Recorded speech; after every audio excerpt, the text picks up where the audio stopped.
تو آپ یہ سمجھ لو کہ یہ خالی وہ جماعت اسلامی والا جو ڈھاکہ والا بندہ تھا وہی نہیں کام کہہ نہیں رہا، بلکہ یہ سارے جتنے لوگ ہیں مسالک والے، چاہے وہ دیوبندی ہوں، چاہے وہ بریلوی ہوں، چاہے وہ اہل حدیث ہوں، ان کا مائنڈ سیٹ یہی ہے. یہ اور کسی پر تو ان کی حکومت چلتی نہیں، بیچاری عورتوں پہ ہی چلے گی، اور ان کو نہیں، اب مار پیٹ کا بھی اختیار مل گیا ہے.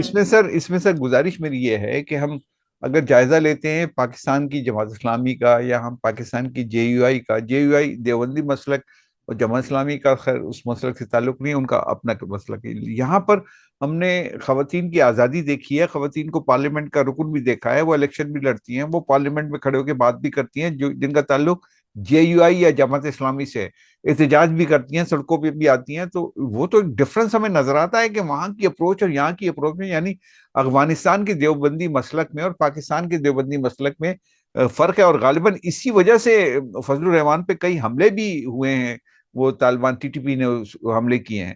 تو اس کو آپ مکس اپ کیسے کر سکتے ہیں سر؟ نہیں لیکن نہیں، میں آپ کو بتاؤں کہ فضل الرحمان صاحب جو ہے وہ پولیٹیکل فگر ہیں، اور وہ جو ہیں مکمل طور پر پولیٹیکل فگر ہیں. یہ الگ بات ہے کہ ان کے والد مفتی تھے، وہ بھی پولیٹیشین تھے، تو وہ ہیں پولیٹیشین، ان کا تعلق عوام سے پڑتا ہے، ان کا تعلق عوام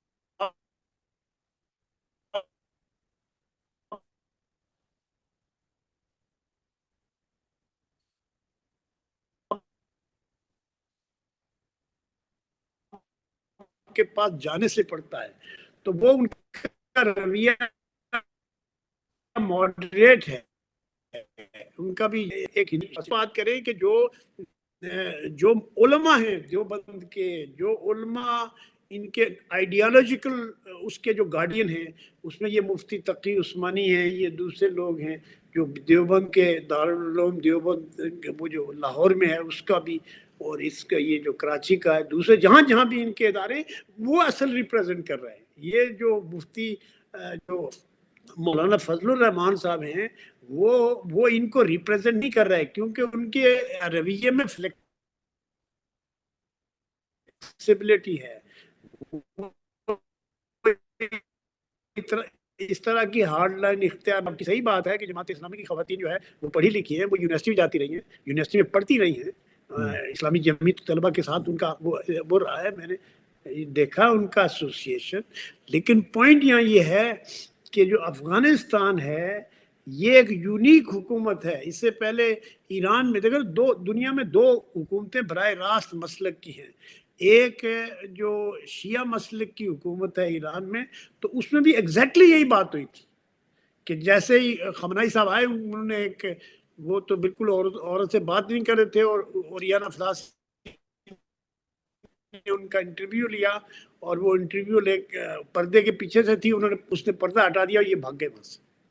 تو یہ اتنا انتہائی لائک ایجوکیٹ کرنے کے بجائے ان کو لیکن دین ایران میں بھی سکھانے کے صورتحال بجائے، ان کو ایران میں بھی اخلاق صورتحال سکھانے کے بجائے سر، ایران میں بھی صورتحال تھوڑی سی مختلف ہے، اور وہاں پہ ہاں بھی جی جی اتنی انتہا پسندی نہیں ہے. اب ہم فوکس کر کے بات کرتے ہیں افغانستان پہ. مجھے آپ یہ بتائیے کہ ایک عورت جس پر تشدد ہوا ہے اس کو اپنے تشدد کو ثابت کرنے کے لیے جج کے سامنے پیش ہونا ہوگا، ایک. جی. دوسرا، جج کو اپنے تمام زخم دکھانے ہوں گے جو جہاں بھی لگے ہوں اس کے جسم میں. تو یہ کون سا اسلام ہے سر؟ نہیں نہیں، یہ دیکھو، یہ ان کا مسلکی اور حکومتی ان کی اپنی اتھارٹی ہے، اس کا کوئی تعلق اسلام سے نہیں ہے. اسلام تو تعلیم دیتا ہے بھائی، تعلیم دینے کے بعد ان کو سکھانے کے بعد آپ دیکھیں نا کہ جو پردے وغیرہ کے جو احکامات بھی آئے وہ سورہ نور میں، اور دوسرے وہ نبی صلی اللہ علیہ وسلم کی مدینے میں کتنے سال گزرنے کے بعد ہوا ہے. یہ پہلے دن سے ایسا نہیں ہوا کہ نبی صلی اللہ علیہ وسلم نے کہا پردے میں رہیں گے، اور اس میں بھی پردے کے مختلف چیزیں ہیں، توجیہات ہیں، قرآن میں الگ سے بات ہوئی ہے. تو پوائنٹ یہاں یہ ہے کہ افغانستان میں جو ملائیت کا دورہ ہے، اور وہ جانتے ہیں کہ عورتوں میں ان کے خلاف ریزنمنٹ پایا جاتا ہے، اور عورتوں کے تو ان کو اس کو کرش کر رہے ہیں، وہ کچل رہے ہیں. اور اس سے پہلے طالبان کی جب حکومت تھی تو وہ اچھا اس میں ایک اور انٹرسٹنگ بات بتاؤں آپ کو کہ عورت کی وہ کہیں گے عورت اپنی گواہی بھی نہیں دے سکتی. اگر عورت کو زخمی ہو یا اس کی ہڈی ٹوٹی ہوئی ہو یا اس کے زخم آئے ہوئے ہوں اور وہ جج کے پاس جا کے کہے گا تو وہ مولوی صاحب کہیں گے نہیں جی اس کی تو گواہی جائز نہیں ہے. You see؟ تو یہ ایک ایسا مس نامر ہے ریلیجن کے نام پہ کہ اس کے بارے میں بہت زیادہ آپ اگر ان کے اوپر تنقید بھی کریں تو کیا تنقید، وہ سنتے ہی نہیں. They don't listen. دیکھیں نا اقوام متحدہ کا نہیں سن رہے. وہ جو یہ پاکستان کے اندر بھی جو ریلیجیس اسکالرس ہیں وہ دیکھو نا انڈیا گیا تھا ان کا فارن منسٹر تو پہلے اس نے جو وومن جرنلسٹ کو ان کو بین کر دیا. پھر جب انہوں نے تنقید ہوئی بہت تو پھر اس نے خواتین جرنلسٹوں سے اس نے اپنے اس میں بلا کے تو اس نے خطاب بھی کیا. تو یہ ان کا ایکچولی یہ پولیٹیکل پاور کی بات ہے. اس کا ریلیجن سے کوئی تعلق نہیں ہے میرے خیال سے، چونکہ ریلیجن تو ایجوکیٹ کرتا ہے. اور وہ ایک دفعہ مجھے کسی نے ایک بڑی اچھی بات کہی کہ بھائی prophet's wife use to ride in a horse, camel ride کرتی تھی. اچھا تو وہ اگر ایک اگر یہودی لڑکی اگر نے وہ کہا لوگ کہ سر، پروفٹس وائف کوڈ رائڈ. اچھا میں ایک سوال کر لوں آپ سے. اگر یہ جی طالبان جی جن کی لاجک یہ ہے کہ خود نبی صلی اللہ علیہ وسلم نے یا قرآن نے بھی یہ احکامات جاری کیے کہ اگر تمہاری جو بیویاں ہیں اگر وہ حد سے باہر جائیں تو پھر ان کی سرزنش کی جا سکتی ہے، یہ وہ احادیث سے بھی ثابت کرنے کی کوشش کرتے ہیں اور قرآن سے بھی ثابت کرنے کی کوشش کرتے ہیں. پھر اس بات کو کس تناظر میں آپ دیکھیں گے؟ اس کا کیا جواب ہے آپ کے پاس؟ دیکھیے قرآن میں تو یہ بات، یہ دیکھیے ایک تو یہ بات ہے کہ قرآن میں یہ بات جو ہے قرآن کی ساری قرآن جو سارا ہے وہ الیگوریکل ہے، تمثیلی ہے. اس میں مثال دے کر بتائی جاتی ہے ایک بات. اور دوسری بات یہ ہے کہ جب یہ جو اس طرح کی جو روایت بھی آئی ہے اور جو قرآن کی آیتیں بھی ہیں وہ ہیں آیتیں ہیں، لیکن اس کا یہ مطلب نہیں ہے کہ آپ ان کی مار کٹائی شروع کر دیں اور ان کو گھر میں. بھائی سوال یہ پیدا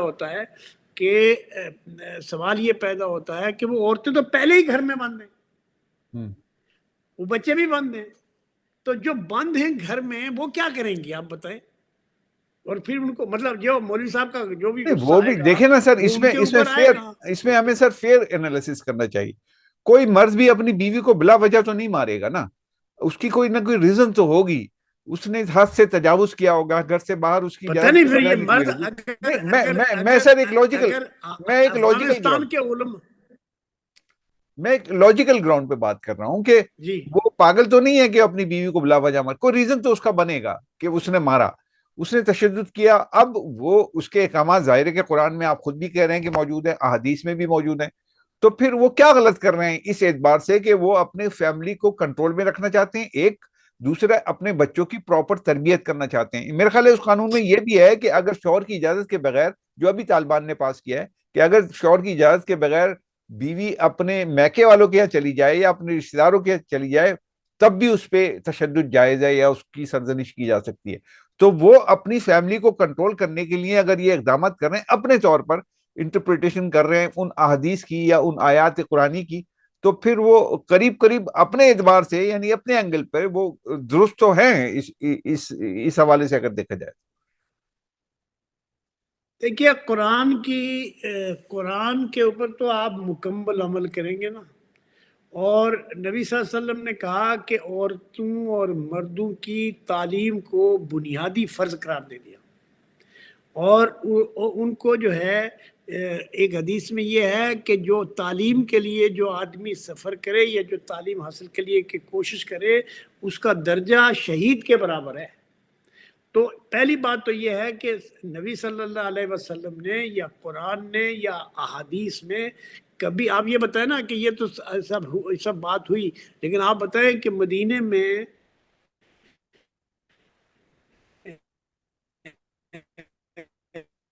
کوئی خواتین کی مار کٹائی کے کوئی کسی کو ڈنڈا مارا ہو یا کسی کو لاٹھی استعمال کی ہو؟ تو بھئی یہ جو بات ہے جو قرآن کی آیت بھی آئی ہے اس میں الیگوریکل ہے، امپلیمنٹیشن نہیں ہے. وہ تو چوائس دے دیا گیا ڈرانے کے لیے تھوڑا. اس ٹرائبل سوسائٹی 1500-1600 سال پرانی ٹرائبل سوسائٹی تھی. اس ٹرائبل سوسائٹی کے شروعات میں جو اسلامی آیات جو نازل ہوئی ہیں, میں نہیں کہتا وہ ایریلیونٹ ہو گئی, وہ ریلیونٹ ہیں, بٹ اس کا استعمال جو ہے وہ جائز ہے ناجائز ہے وہ دیکھنا پڑے گا. کیونکہ جو علماء یا جو بھی حکمران ہیں, آپ مجھے یہ بتائیں افغانستان کے حکمران کی کون ان کی اکاؤنٹیبلٹی کر سکتا ہے؟ تو کوئی نہیں کر سکتا, لیکن جو میں سوال کر رہا ہوں, دیکھیں عمر اس کے رضی اندر اللہ عنہ کے آپ وقت نے تعلیم کی بات کی, میں تعلیم پہ تو ابھی بات ہی نہیں کر رہا نا. وہ تو ظاہر ہے کہ بالکل کھلی کتاب ہے, کتاب کی طرح ہے کہ قرآن نے بھی تعلیم اور علم حاصل کرنے کا واضح حکم دیا ہے, اور احادیث میں بھی موجود ہے. وہ تو سبجیکٹ ہی نہیں ہے, وہ تو ان کا جو اسٹریٹجی طالبان نے اپنائی ہے کہ خواتین کو محدود دیکھیے تعلیم دو, تعلیم جہاں ہی نہیں تک دو, اور دو تو جہاں بہت محدود دو. تو وہ تو ایک الگ سبجیکٹ ہے. میں تو اس پہ بات کر رہا ہوں کہ اگر وہ اپنی فیملی کو مینٹین کرنے کے لیے, اس کے نارمز کو مینٹین کرنے کے لیے, پردے کو مینٹین کرنے کے لیے اگر وہ ایسا کام کر رہا ہے اور قرآن و حدیث کا سہارا لے رہا ہے, تو وہ اپنے اینگل پہ کسی حد تک درست تو قرار دیا جا سکتا ہے نا, کہ کیونکہ وہ ویسٹرن معاشرے کو نہیں مانتے, وہ ویسٹرن نارمز کو نہیں مانتے, تو وہ اپنی دین کے اعتبار سے اس میں سے کچھ ایبسٹریکٹ نکال کے اپنی مرضی کے معاملات کر رہے ہیں, لیکن قریب قریب وہ درست تو ہو سکتے ہیں. دیکھیے یہ بات کہ وہ جو اپلیکیشن ہے ان کا یا ان کے قانون کا یا انٹرپریٹیشن ہے ان کا, وہ ویسا ہے کہ نہیں جیسا قرآن کا منشا ہے یا حدیث کا منشا ہے. میں تو یہی بات آپ کے سامنے پیش کر رہا ہوں کہ مثال ہمارے سامنے قرآن ہے, اور مثال ہمارے سامنے قرآن ہے اور حدیث ہے, صحیح حدیث. تو اس میں ہمیں کوئی ایسی چیز تشدد والی یا مار پٹائی والی نہیں ملتی ہے, بلکہ وہاں تو عورتوں نے اپنے میاں سے اختلاف کیا اور نبی صلی اللہ علیہ وسلم سے جا کے پوچھا کہ یہ آدمی بہت اچھا ہے, مجھے سب سے زیادہ پسند ہے, مجھے اس سے اچھا آدمی مجھے مل نہیں سکتا, لیکن مجھے اتنا ناپسند ہے کہ میں اس کے ساتھ 1 گھنٹہ بھی نہیں رہنا چاہتی. تو نبی صلی اللہ علیہ وسلم اس کی طلاق کروا دی. بھائی یہ ولنگنس ہے. اگر ایک عورت آپ کے پاس ہے, شادی کر کے آپ کی بیوی آئی ہے, بہو آئی ہے, بیٹی ہے, تو آپ اس کو قیدی بنا کے تھوڑی رکھو گے. آپ اس کو تعلیم دو گے, آپ اس کو وہ تمام چیزیں دو گے جو اس کا بنیادی حق ہے اور جو آپ اپنا آپ بنیادی حق سمجھتے ہیں. تو یہ جبر کے ذریعے سے اسلام نافذ نہیں ہوتا ہے, اور نہ تو کسی دور میں بھی اس طرح سے جبر کے ذریعے جو ہے وہ پاور کے ذریعے اور تشدد کے ذریعے آپ اپنے یہ مدرسوں میں یہی تو کرتے ہیں. یہ مدرسوں میں جو ہمارے علماء ہیں, جو ان کے انسٹیٹیوشنز ہیں, اس میں تو یہی ہوتا ہے کہ وہ جو ان کا استاد ہے وہ لاٹھی سے مارے, وہ ان کے مار کے ادمغا کرتے تو پرواہ نہیں ہے, باقی جو چیزیں کرتے رہے. اس میں بہت سی امپورٹنٹ بات ہے کہ اگر کوئی مولوی گناہ کرے گا, جرم کرے گا, یا اس کے اوپر کوئی الزام ہوگا, تو اس کو خالی تنبیہ کی جائے گی یا اس کی نشاندہی کی جائے گی. اور جو ہے ایلیٹ ہے, جو حکمران طبقہ ہے, اس کے ساتھ بھی یہی ہوگا کہ اس کو تھوڑا وارننگ دیا جائے گا. اور جو پڑے گی تو وہ مڈل کلاس کی یا جو عام حافظ ہوتا ہے ان کے اوپر جو اسلام کو مانتے ہیں. یہ ان عورتوں کو اسلام کا پتہ نہیں ہے, تو ان کے اوپر نافذ کرنے کا کیا فائدہ ہے؟ آپ مجھے یہ بتائیں. پہلے آپ ان کو قرآن کی تعلیم تو دو نا, آپ ان کو حدیث کی تعلیم. اب ہم اس کا تھوڑا سا یہ انالیسس کر لیں کہ اس پورے عمل کا, چونکہ افغانستان میں ظاہر ہے کہ طالبان کی اگر حکومت ہے تو طالبان کے سپورٹر پورے افغانستان میں نہیں ہیں, ان کے مخالفین بھی موجود ہیں, اور اس بات کا ثبوت یہ ہے کہ کارزئی حکومت یا غنی کی حکومت جو تھی وہ اسی بنیاد پہ حکومت کرتی رہی کہ ان کی سپورٹ وہاں موجود تھی. تو ان کی بھی سپورٹ ہے, لیکن ان کی ایک بیلٹ الگ ہے, ان کی الگ ہے. اب میں آپ سے پوچھ رہا ہوں کہ اس کا مجموعی طور پہ اثر کیا ہوگا افغانستان کی پالیٹکس پر اور افغانستان کے عوام پر؟ دیکھیے ابھی جو ان کو ریزسٹنس ہو رہی ہے نا, تو وہ زیادہ تر پہلے بھی یہ جو طالبان کی حکومت تھی تو وہ اس میں عورتوں کے بارے میں کے حقوق کے بارے میں جو انٹرنیشنل آرگنائزیشنز تھیں, ایون جو مسلم آرگنائزیشنز تھیں, بھائی یہ خالی ویسٹرنز کی بات نہیں ہے, یہ جو تو ان لوگوں نے بھی ان کو سخت قسم کی تنقید کا نشانہ بنے تھے یہ, لیکن they never bother about it. یہ عورتوں کو کبھی بھی الزام لگا کے ان کو لے جا کے میدان میں جو ہے ان کا سر قلم کر دیتے تھے. کسی مولوی کا آج تک آپ نے دیکھا کہ انہوں نے سر قلم کیا ہو؟ لیکن انہوں نے اپنے پچھلے دور حکومت ساری عورتوں کو، جو بھی عورت ان کو ملی ذرا سی، اس کو سر قلم کر دیا. تو یہ ان کا یہ جبر ہے، یہ طاقت ہے، اس کا کوئی تعلق ریلیجن سے نہیں ہے. ریلیجن تو سلامتی چاہتا ہے، تو اسلام جو ہے اس کا مطلب ہی سلامتی ہے بھائی. تو اگر اسلام ہے اور وہ صرف مردوں کے لیے ہے اور عورتوں کے لیے نہیں ہے، تو یہ عورتیں جا کے اللہ سے اپنی فریاد کریں گی نا کہ ہمیں تو اسلام کا پتہ ہی نہیں ہے، انہوں نے ہمیں اسلام کی طرف جانے نہیں دیا، انہوں نے تو ہمیں غلام بنا کے رکھا. تو یہ پاور ہے، یہ سپریشن ہے، اور تو یہ بدترین قسم کا افغان سوسائٹی پہ ظالمانہ نظام. افغانستان کی سیاست اور سوسائٹی پہ کیا اثر پڑے گا اس کو؟ دیکھو نا، اس وقت تو افغانستان کی سوسائٹی میں یہ انہی ملاؤں کا راج ہے، جو دیوبند مکتبہ فکر کے لوگ ہیں، اور یہ ہارڈ لائنر ہیں. ان کی جو تعلیم ہے یا وہ بھی ہے، وہ واجبی سی تعلیم ہے مدرسوں کی. یہ اوکاڑا خٹک سے پڑھ کے گئے زیادہ تر. تو اوکاڑا خٹک کا کوئی بہت بڑی دنیا کی مشہور ترین یونیورسٹی تو ہے نہیں جو اسلام کے اوپر ہو. وہ اوکاڑا خٹک وہ ان کی جو بھی. تو اب پوائنٹ یہاں یہ ہے کہ ان کا جو رویہ ہے وہ وہی ہے جو ملاؤں کا ہے، اور یہ ہے ملاؤں کی حکومت ہے. اب اس کا اثر کیا پڑے گا؟ میرے خیال سے تو جتنا آپ جبر کرتے ہیں، جتنا آپ ظلم کرتے ہیں، لوگوں کے اوپر سختی کرتے ہیں، تو اس کا رد عمل ہوتا ہے. اب افغانستان کی سوسائٹی میں ہوتا ہے نہیں ہوتا ہے، اس میں بادشاہت تھی افغانستان میں. اس زمانے میں تو عورتیں بالکل آزاد تھیں. بادشاہت میں بھی وہ لوگ اسلامی اچھا، جو اپنے آخری سوال سر، قانون آخری وغیرہ سوال. تھے. ٹھیک ہے، آپ کا پوائنٹ آ گیا. آخری سوال سر، کہ اس پورے قانون کے نفاذ کے بعد، کیونکہ یہ ظاہر ہے کہ ہر گھر کا مسئلہ ہے، جو پختون فیملیز ہیں اور پاکستان میں بھی بہت بڑی تعداد میں اسی مکتب فکر کے لوگ موجود ہیں، اسی فکر کے لوگ موجود ہیں. اس قانون کے وہاں نفاذ کے بعد کیا پاکستان کی سوسائٹی پر جو فالو کرتے ہیں دیوبندی مکتب فکر یا اس لائن کو فالو کرتے ہیں، وہ پاکستان کے معاشرے پر اثر انداز ہو سکتے ہیں؟ نہیں، پاکستان کا معاشرے میں تو اثر انداز نہیں ہو سکتے، کیونکہ پاکستان کا جو سوسائٹی ہے وہ مکس سوسائٹی ہے، وہ ایک ماڈریٹ سوسائٹی ہے.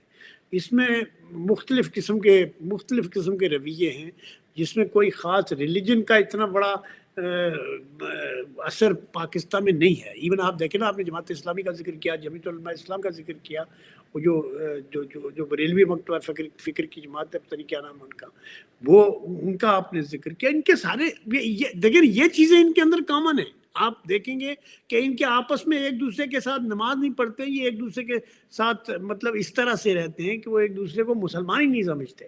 لیکن اس کے باوجود وہ اس معاملے میں سب مشترک ہیں. عورتوں پہ جبر کرنا ہے، بچوں کے اوپر ظلم کرنا ہے، ان کو بند رکھنا ہے گھر میں، ان کو اپنا دبا کے رکھنا ہے. تو یہ ان کا ایک ہی رویہ ہے. یہی اس میں میں پوچھ رہا ہوں پاکستانی سر. سوسائٹی میرا سوال تو یہی ہے، کیا یہاں پاکستان میں رہنے والے جو اس طرح کی فکر کے لوگ ہیں، ان کے حوصلے بلند ہو گئے اس قانون کے؟